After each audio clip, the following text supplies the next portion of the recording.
Good afternoon, everyone. We'll just get started in a couple of minutes. Thank you so much for joining.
Good afternoon. My name is Kim Beer. I'm the Director of Public Policy at the Christopher and Dana Reeve Foundation. Thank you so much for everyone who's already dialed in. For the record, we'll be recording this webinar and sending it out to anyone who's registered. It will also be posted on our YouTube channel. Next slide, please.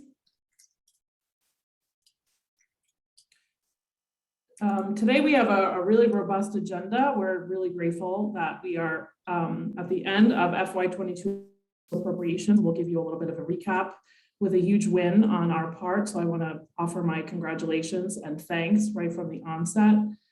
We are in March 2022 and we will, I'm sorry, I just want to make sure that my sound is okay. Let me just fix my sound. I'm getting a note that one moment, please. I hope that's better. Please let me know if you can't hear me. Sorry about that. So we're going to get started today by talking about congressional updates. We'll talk a little bit about FY22, as I mentioned. We're headed right into FY23. The budget season is going to get started since we're 6 months into the budget year of FY22. We'll give you a little bit of an update on Build Back Better and the Biden agenda. We'll talk about some of our priorities again for 2022, including a new issue that we're taking on along with some other coalition advocacy groups around accessible healthcare. We'll have our colleague Chris talk about some upcoming meetings and webinars that you may be interested in participating in, and some of our feedback and results from our action alerts around appropriations. And then we'll take time, of course, for question and answers. And please feel free to put any questions in the chat box. Stop us along the way. Otherwise, we'll be sure to answer questions at the end.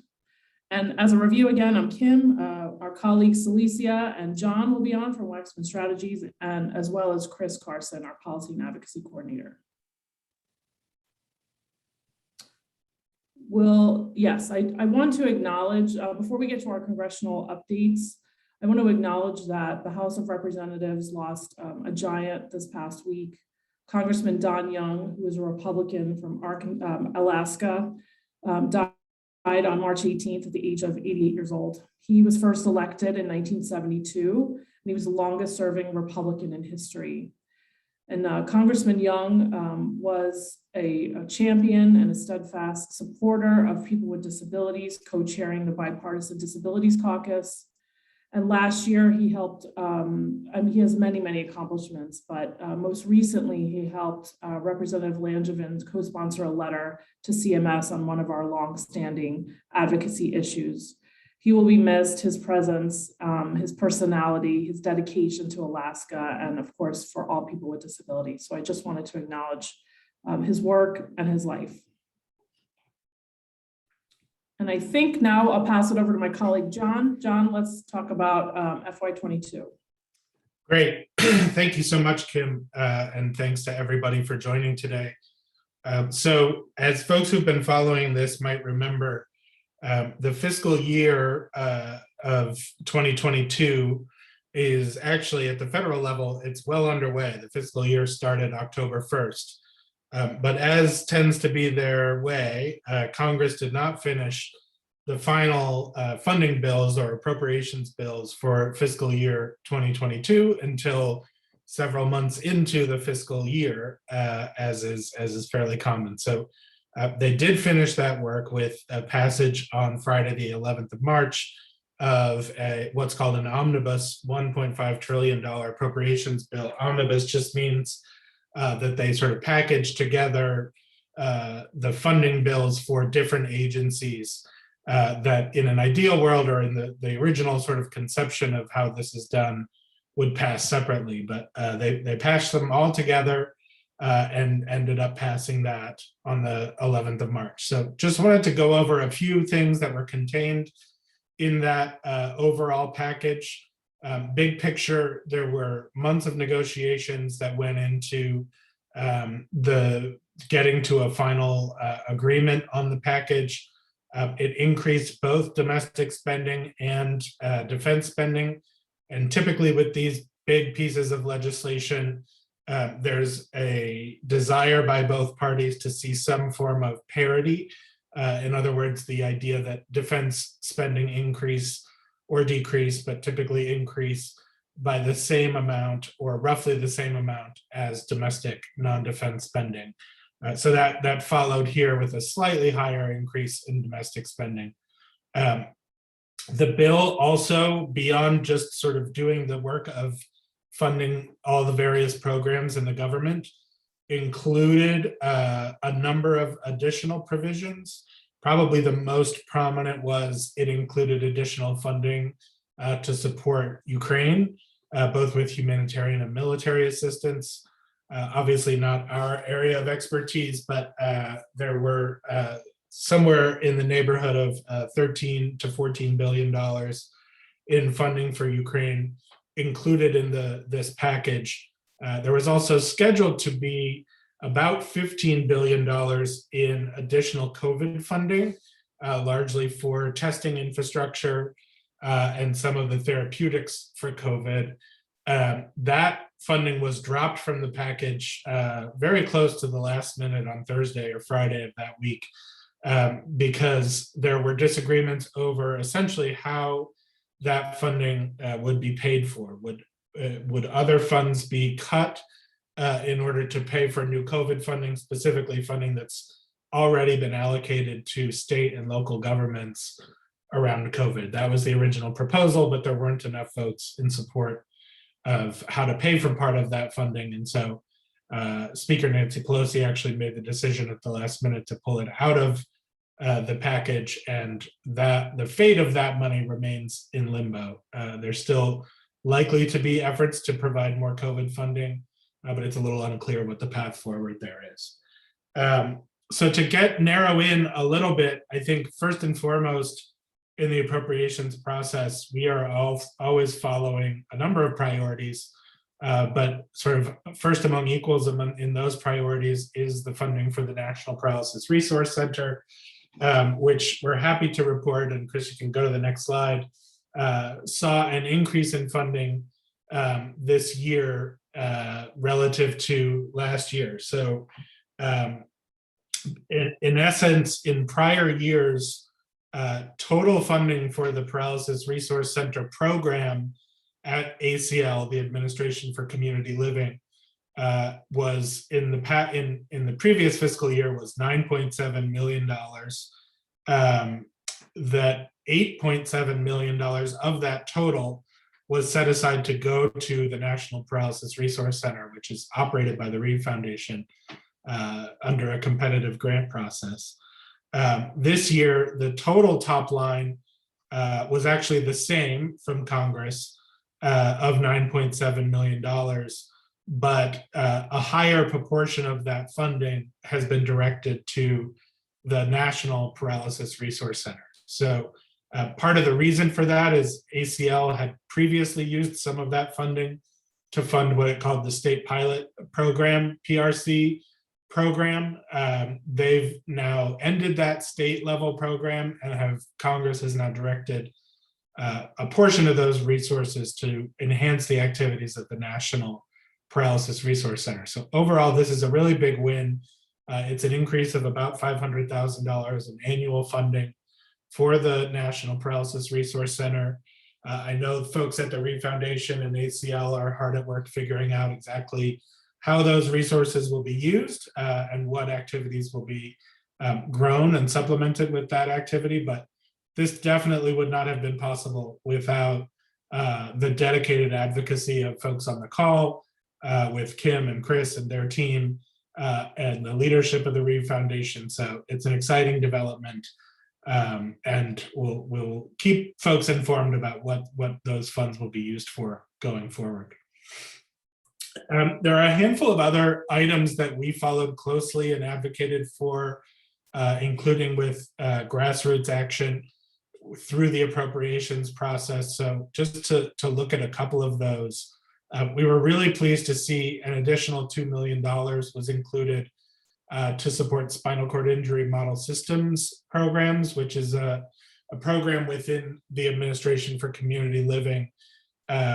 And the Reeve Foundation was really pleased to play a support role to United Spinal Association, who've really been leading efforts to secure that increase and to support the SCI model systems programs. This is going to allow for additional programs in that arena that are really, really crucial to folks in the community. There's also a lot of research around spinal cord issues and spinal cord injury issues that takes place through the Department of Defense. And there was a pretty substantial increase in funding for that research at the DoD. And then the other place where most biomedical research happens in the country, and that we're very supportive of at the foundation and through our advocacy efforts, is the National Institutes of Health, which saw an increase of about 5% or $2.25 billion over last year's total. That's for all of the NIH. But they fund some very, very important spinal cord injury research as well as a wide range of other biomedical research initiatives. So overall, I think while this funding was late in coming, the programs that we as a group and as advocates have been advocating for did pretty well at the end of the day. Partially because this took so long, we are already well into the fiscal year 23 appropriations process, and I'll turn it over to my colleague Celicia to talk a little bit more about that. Thanks, John, for that great overview of the appropriations process so far. Now, I guess I'll continue in that sort of vein related to appropriations and budget and talk a little bit more about additional congressional activities as well. And so as John mentioned, the fiscal year 2022 process was quite delayed, and as far as the appropriations sort of agreements went in Congress. It was something that was supposed to be mostly completed by the end of the fall last year, but as we saw, it didn't get completed until just a couple of weeks ago. And so with that, we're of course well into 2022 right now. That also means that the fiscal year 2023 process has already begun.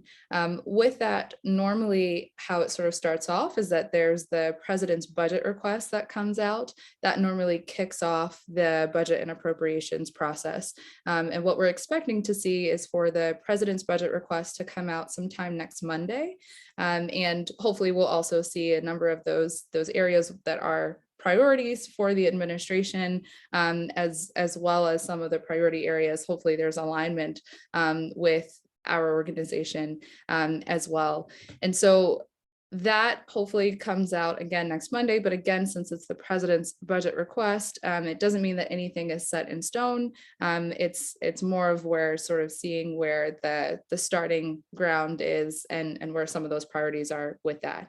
And so with that coming out, we do anticipate that once again will urge our members of Congress to support a bipartisan Dear Colleague letter, which would then urge the Appropriations Committee to fully fund the National Paralysis Resource Center, which, as John mentioned, it received its full funding for fiscal year 2022.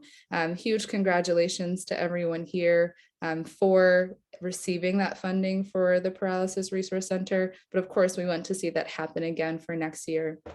So we'll be going into that process as well.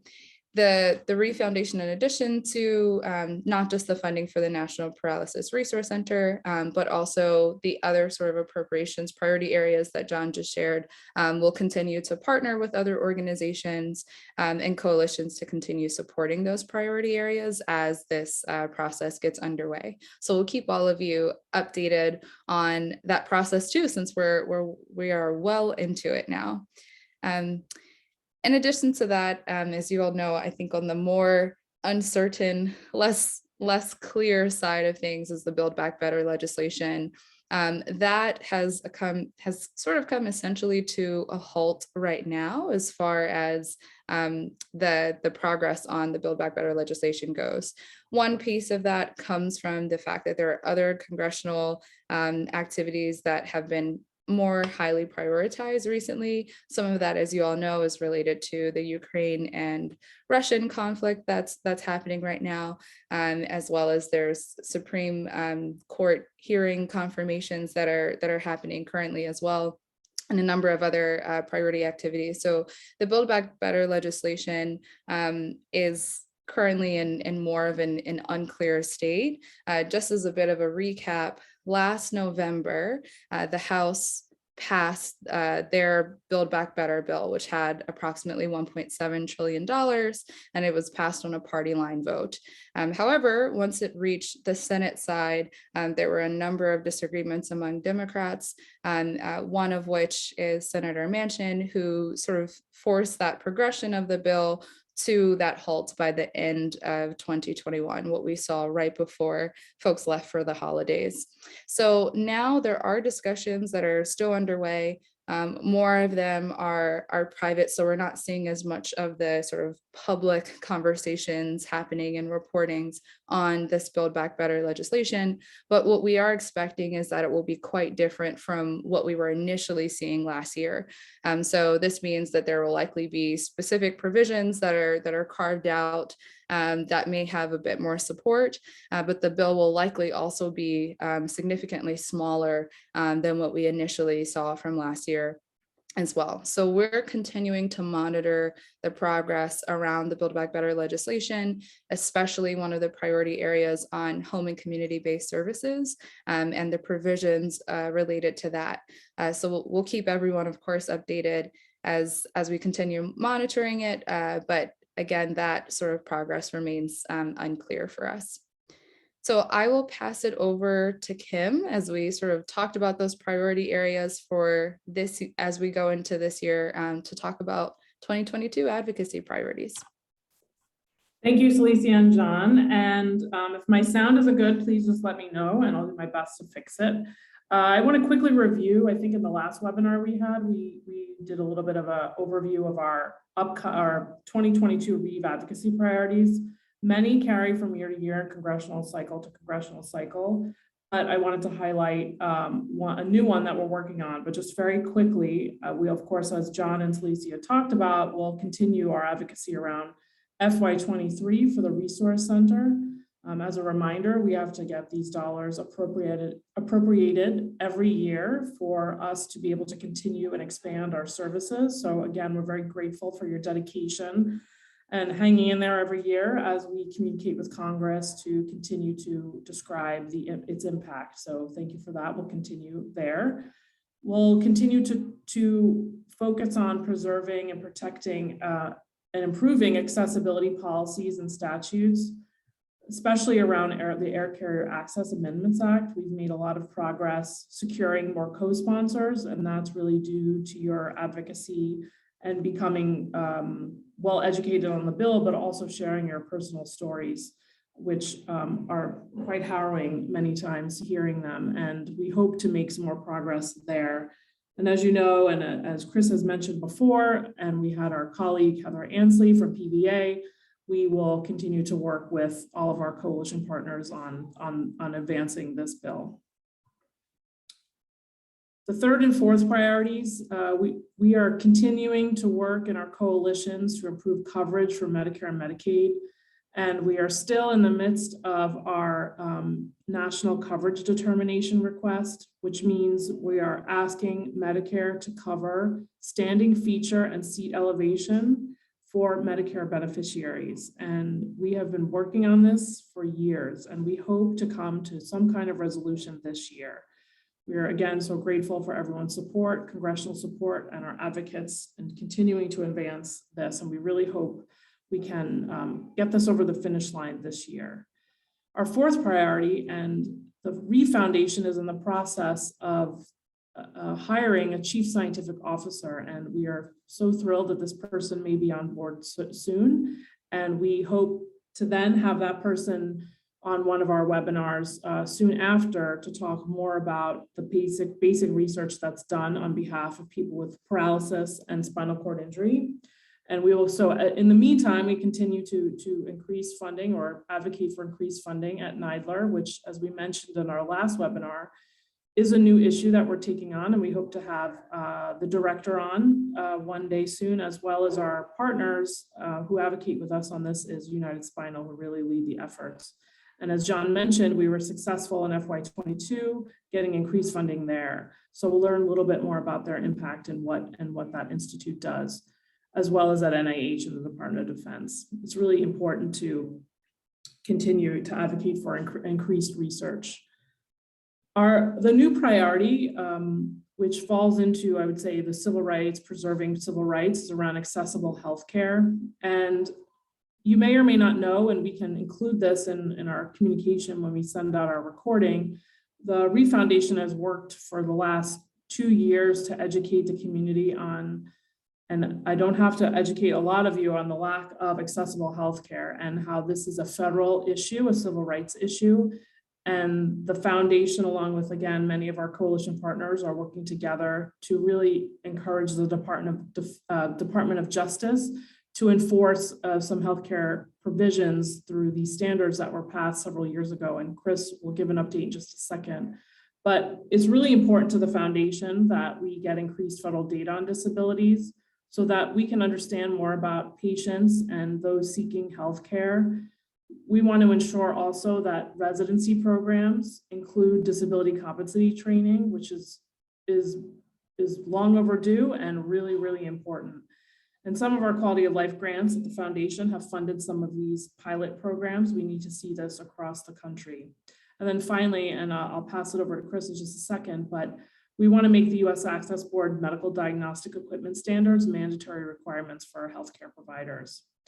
And as I mentioned, we've been talking, and we did several webinars on this issue 2 years ago, I believe. They're on our YouTube channel, as well as we commissioned a paper around the history of disability rights, but also the need for more accessible healthcare in many aspects of healthcare for people with disabilities. And this is just one area that we'll be focusing on this year.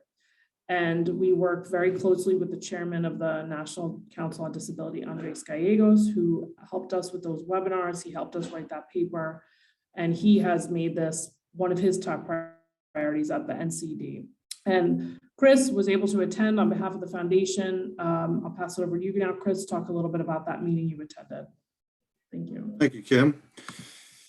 So yeah, I'll start the grassroots updates by filling in some of the details on a meeting that we were able to join as being members of the ITEM Coalition with the Department of Justice to talk about this issue of accessible healthcare.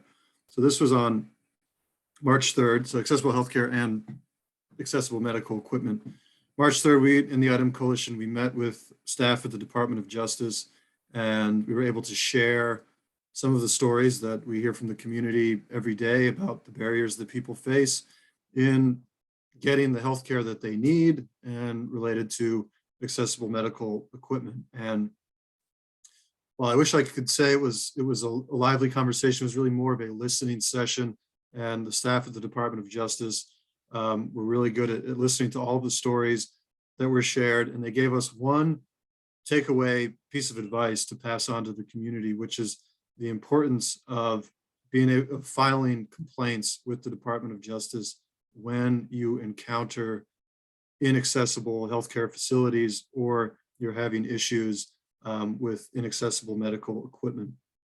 The department keeps track of these complaints, and you can see the email address here, ada.complaint@usdoj.gov. Apologies for the typo there. And we will also include that email address in our follow-up email to you with the recording of this webinar.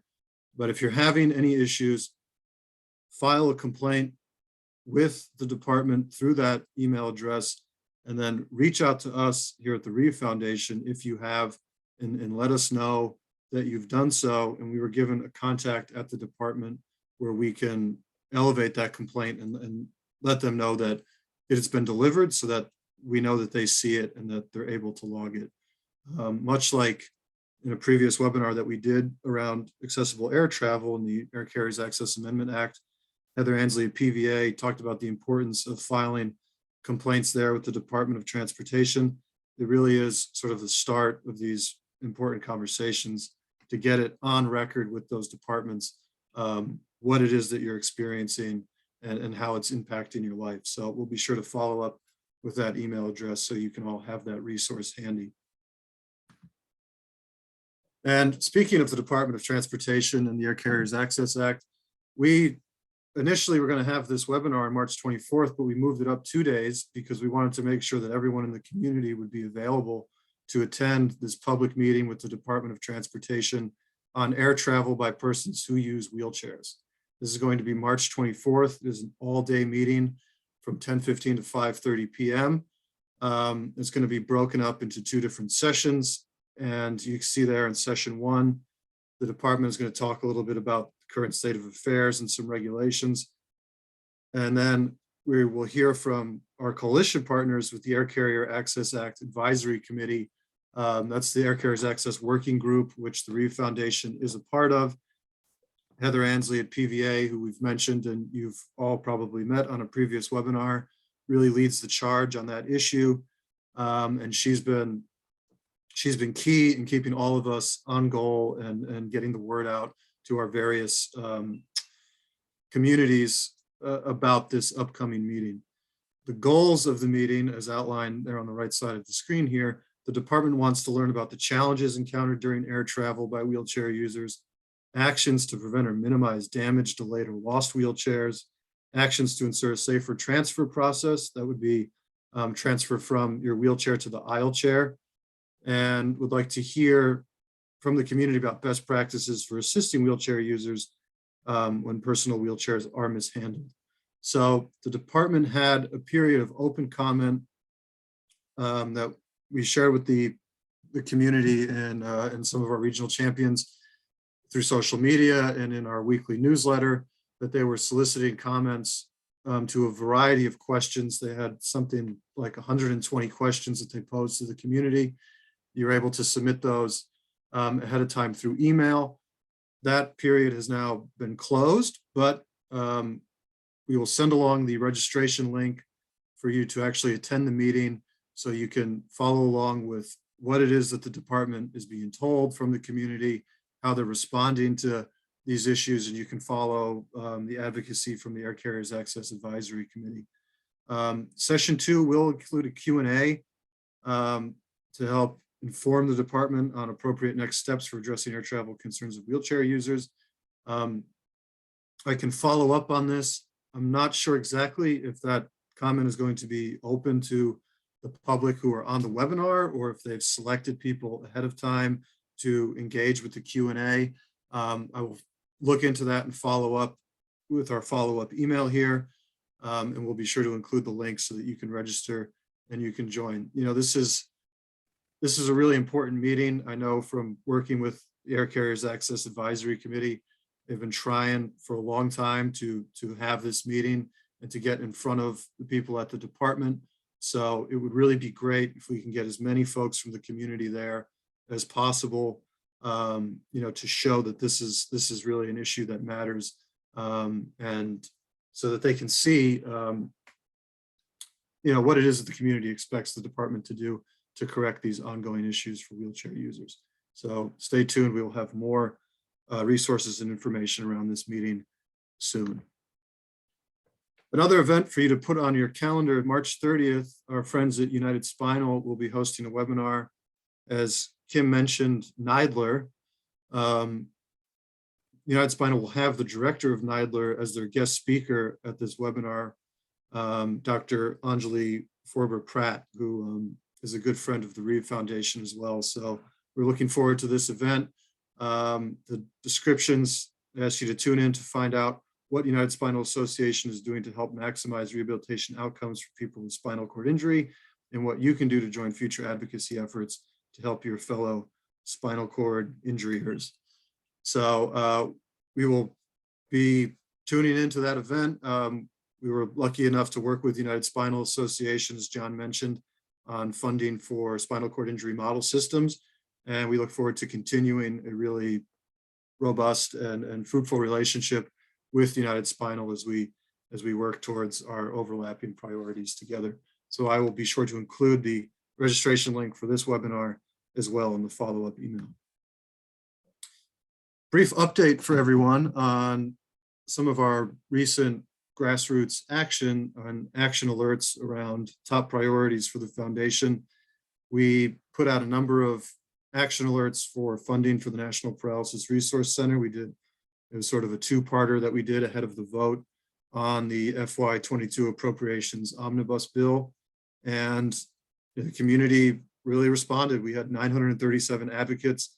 They sent a total of 2,996 emails to both House and Senate offices, urging them to support that increase of funding for the Paralysis Resource Center and communicating with them about what the Paralysis Resource Center offers the community and why it's so important. And we are happy to check this one off in the win column for the foundation and for all of you on the call and all of our advocates around the country, because Congress did include that increase, as John mentioned in his presentation, of at least $500,000 for the National Paralysis Resource Center. Another recent action alert that we put out that got good traction with the community was, again, in partnership with United Spinal Association.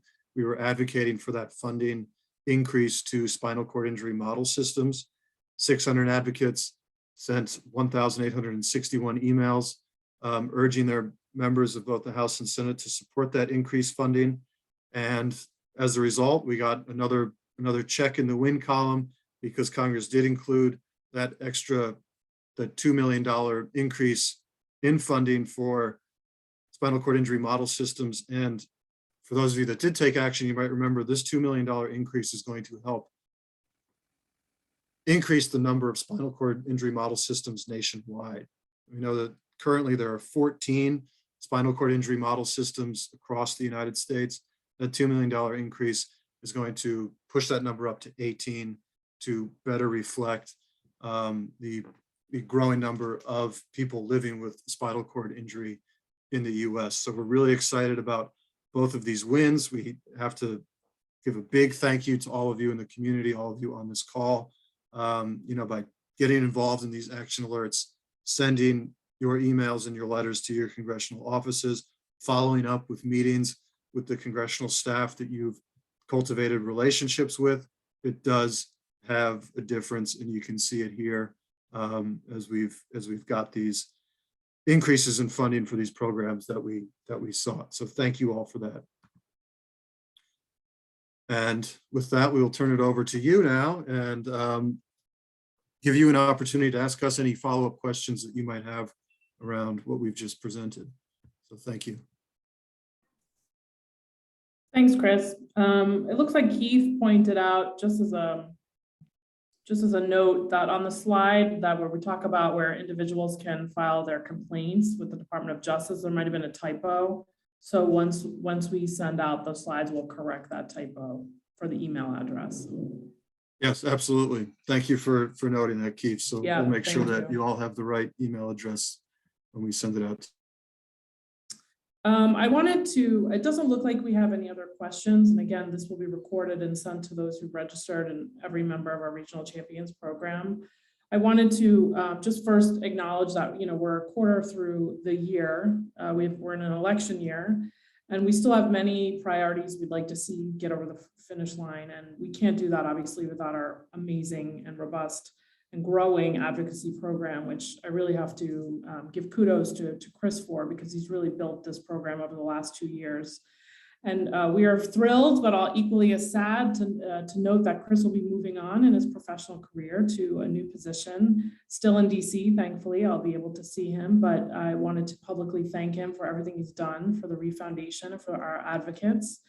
We hope to get a new person on staff quickly, but of course, I would be remiss to say that our program has really grown, has really shown a lot of impact, and I know the advocates really enjoy interacting with you, and I just want to say thank you and the best of luck to you. Thank you, Kim. Yeah, I really appreciate that. It is bittersweet to say this will be my last webinar here with the foundation, but I have to say to Kim, John, Celicia, and especially everyone in the community and all of the regional champions, this has been just such a pleasure working with Reeve over this last 1.5 years plus, and I'm excited to see what the foundation does in the future. I'll be following along, and I'll be happy to share my personal email address with all of our regional champions so we can all stay in touch, because like I said, it's just been such a pleasure working with everyone. A real joy. So thank you all. Thank you, Chris. And in the meantime, yes, thank you, Keith. I really agree with you. You've made it a real difference. And in the meantime, Chris will make sure that everyone has my email address until we're able to, obviously we can't replace you, but have a new person in this role. So thank you again. And thank you to everyone who joined us. Thank you to Keith. I don't think you've missed a webinar since I've been at the foundation, and to our newcomers as well. And I hope everyone stays well, and we'll have a webinar probably in a month or so. So take good care, everybody.